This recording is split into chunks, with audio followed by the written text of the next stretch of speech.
बात कर लेते हैं पंजाब की। पंजाब के मुख्यमंत्री कैप्टन अमरिंदर सिंह आज दिल्ली पहुंचे और नवजोत सिंह सिद्धू की तरफ से खोले गए मोर्चे के बाद पहली बार कैप्टन अमरिंदर सिंह दिल्ली पहुंचे हैं। बताया जा रहा है कांग्रेस की तरफ से साफ कर दिया गया है कि पार्टी में कोई कलह नहीं है। कांग्रेस के वरिष्ठ नेता मनीष तिवारी ने कहा कि पार्टी में कोई कलह नहीं है।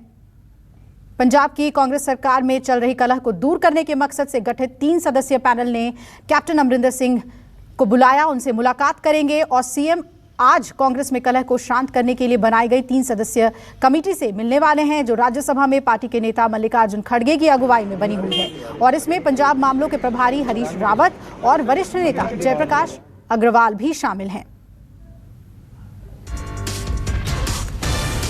पंजाब के मुख्यमंत्री दिल्ली पहुंच गए हैं, 3 सदस्यीय पैनल से मुलाकात करेंगे।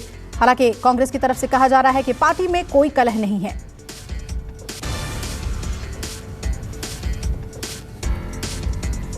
अब कांग्रेस में कोई अंतर्कलह नहीं है। ये एक कांग्रेस पार्टी की प्रथा और परंपरा रही है कि जिस प्रदेश में हम चुनाव लड़ते हैं, चुनाव की क्या रणनीति होनी चाहिए, चुनाव के क्या मुद्दे होने चाहिए, लोगों के समक्ष क्या बात रखनी है, उन सब के ऊपर विचार विमर्श होता है।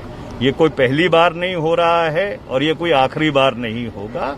तो इसलिए हर राजनीतिक पार्टी की ये परंपरा रहती है कि जहां पर चुनाव होते हैं उस चुनाव के सारी रणनीति को संज्ञान में लेने के लिए जो प्रदेश में कांग्रेस पार्टी के कार्यकर्ता हैं और वरिष्ठ नेता हैं उनके साथ बातचीत होती है।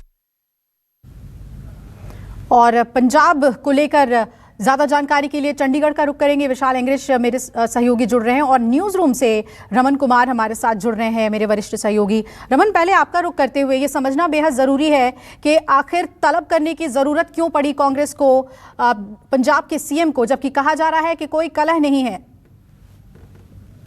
तिवारी पंजाब कांग्रेस के नेता हैं, बड़े नेता हैं, सांसद हैं, इसीलिए उन्होंने कहा कि कोई कलह नहीं है। लेकिन अगर आप नवजोत सिंह सिद्धू की जब मुलाकात हुई कमेटी के सदस्यों से और मुलाकात के बाद जो उन्होंने बयान दिया कि सत्य कभी पराजित नहीं हो सकता, वो अपने आप में एक बड़ी बात है कि नवजोत सिंह सिद्धू लगातार कैप्टन अमरिंदर सिंह के रवैये से नाराज हैं। उन्हें ऐसा लगता है कि गुरु ग्रंथ साहब की बेअदबी का मामला जिस तरीके से कैप्टन ने हैंडल किया, उससे पंजाब के लोगों में काफ़ी नाराज़गी है और जब तक इस मामले को नहीं सुलझाया जाता तब तक लोगों का भरोसा जीत पाना काफ़ी मुश्किल होगा।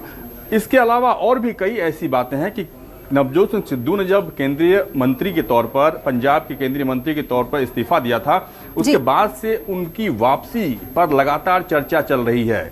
हरीश रावत जो कि पंजाब के प्रभारी हैं, वो चाहते हैं कि नवजोत सिंह सिद्धू का इस्तेमाल पार्टी पंजाब में ज़्यादा से ज़्यादा करे, सरकार में उनकी वापसी हो, डिप्टी सीएम के पद पर उनको वापस किया जाए। लेकिन कैप्टन चाहते हैं कि अगर नवजोत सिंह सिद्धू को डिप्टी सीएम बनाया जाए तो किसी दलित को भी डिप्टी सीएम बनाया जाए। और साथ ही 20 से 25 विधायक जिन्होंने कमेटी के सदस्यों से मुलाकात की, उनका ये आरोप है कि कैप्टन अमरिंदर सिंह से मुलाकात करना काफ़ी मुश्किल है। अपने विधायक अपने क्षेत्र के विकास को लेकर जब भी वो कोशिश करते हैं कि अपनी बात वो कैप्टन तक पहुंचाएं, उन्हें समय नहीं मिलता है। और ऐसी परिस्थिति में चुनाव में कांग्रेस पार्टी का परफॉर्मेंस सही होगा, ऐसी संभावना कम नजर आती है।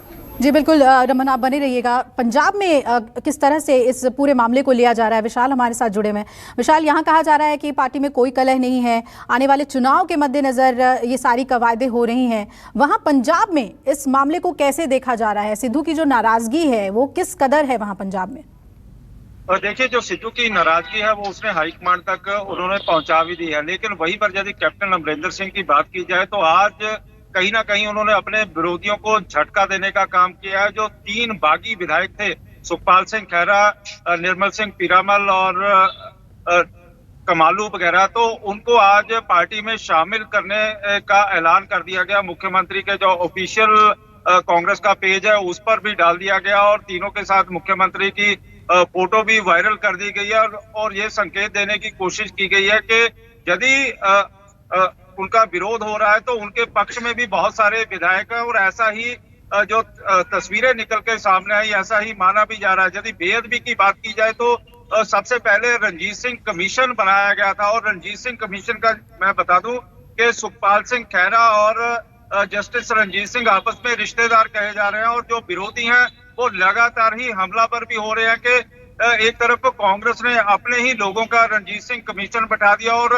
कांग्रेस में दोबारा से पहले आम आदमी पार्टी की टिकट के ऊपर सुखपाल सिंह खैरा चुनाव लड़ रहे हैं और अब उनको शामिल कर लिया गया। और ये किस तरह की रणनीति है, फिलहाल मुख्यमंत्री इसके बारे में जानते हैं। फिलहाल मुख्यमंत्री यहाँ से रवाना हो चुके हैं और ये भी कहा, जो हमारे सूत्र बता रहे हैं कि मुख्यमंत्री पूरी तैयारी के साथ 3 मेंबरी कमेटी के पास जा रहे हैं और उन्होंने एक ब्लूप्रिंट भी 2022 के लिए तैयार किया हुआ है। विशाल वो ब्लूप्रिंट क्या है ये भी समझना चाहेंगे आपसे, और ये बहुत ही अहम खबर है। पंजाब के मुख्यमंत्री कैप्टन अमरिंदर सिंह 3 सदस्यीय कमेटी के साथ मीटिंग करने के लिए चंडीगढ़ से दिल्ली आ गए हैं और दिल्ली रवाना होने से पहले कैप्टन ने आम आदमी पार्टी के 3 बागी विधायक सुखपाल खैरा, पिरमल सिंह और जगदेव सिंह को पार्टी में शामिल करवाया। सुखपाल खैरा पहले भी कांग्रेस के एमएलए रह चुके हैं, लेकिन उन्होंने 2017 में पार्टी को अलविदा कहकर आम आदमी पार्टी का झाड़ू थाम लिया था और भुलत से चुनाव जीतकर उस समय विपक्ष के नेता बन गए। विशाल इंग्लिश हमारे साथ जुड़े हुए। विशाल, क्या चुनाव को लेकर ये तमाम तैयारियां हो रही हैं और नेतृत्व जो है जिसको लेकर खींचातानी है वो कैप्टन के हाथ में ही रहने वाली है? देखिए, जिस तरह से हरीश रावत भी साफ कर चुके हैं, जो किसी भी तरह से कोई नेतृत्व परिवर्तन नहीं होगा। लेकिन यदि नवजोत सिंह सिद्धू और सुखपाल खैरा के बीच काफी नजदीकियां थी और ये चर्चा का विषय भी बना हुआ है कि सुखपाल खैरा ने नवजोत सिंह सिद्धू का हाथ छोड़ के कैप्टन अमरिंदर सिंह का हाथ थाम लिया है। और ये कई दिन से जो चर्चाएं भी चल रही थी और इसकी पुष्टि जो पंजाब कांग्रेस अध्यक्ष हैं सुनील जाखड़ के साथ मेरी फोन पे उनसे बातचीत भी हुई थी। उनका कहना था कि पहले लगातार ही ये चर्चाएं भी चल रही थी और उनके संपर्क में ये तीनों विधायक भी थे। और आज जिस तरह से मुख्यमंत्री ने उनको शामिल होने का ऐलान कर दिया और वहीं पर जो विरोधी पक्ष है, जो एक धड़ा है 14 से 20 विधायकों का, उनका पूरा खाका तैयार कर लिया गया है। उनकी लिस्ट मुख्यमंत्री ने बना ली है कि कौन कौन सा विधायक क्या क्या काम कर रहा था और उसके एरिया में किस तरह की उसकी उपस्थिति है, क्या आने वाले समय में उसको टिकट दी जाएगी या नहीं दी जाएगी। ये सारी बातें चुनाव कमेटी के पास भी रखने का प्रयास किया जाएगा। और वही मुख्यमंत्री की कोशिश है कि चाहे वो राहुल गांधी हो, सोनिया गांधी हो, उनसे किसी भी तरह से संपर्क करने के बाद मुलाकात करके सारी स्थिति के बारे में बता दिया जाए कि किस तरह की इनकी परिस्थितियां हैं और किस तरह से पार्टी को नुकसान पहुंचाया जा रहा है। बिल्कुल, तो दिल्ली में नजर बनी रहेगी कि कैप्टन क्या बातें रखते हैं।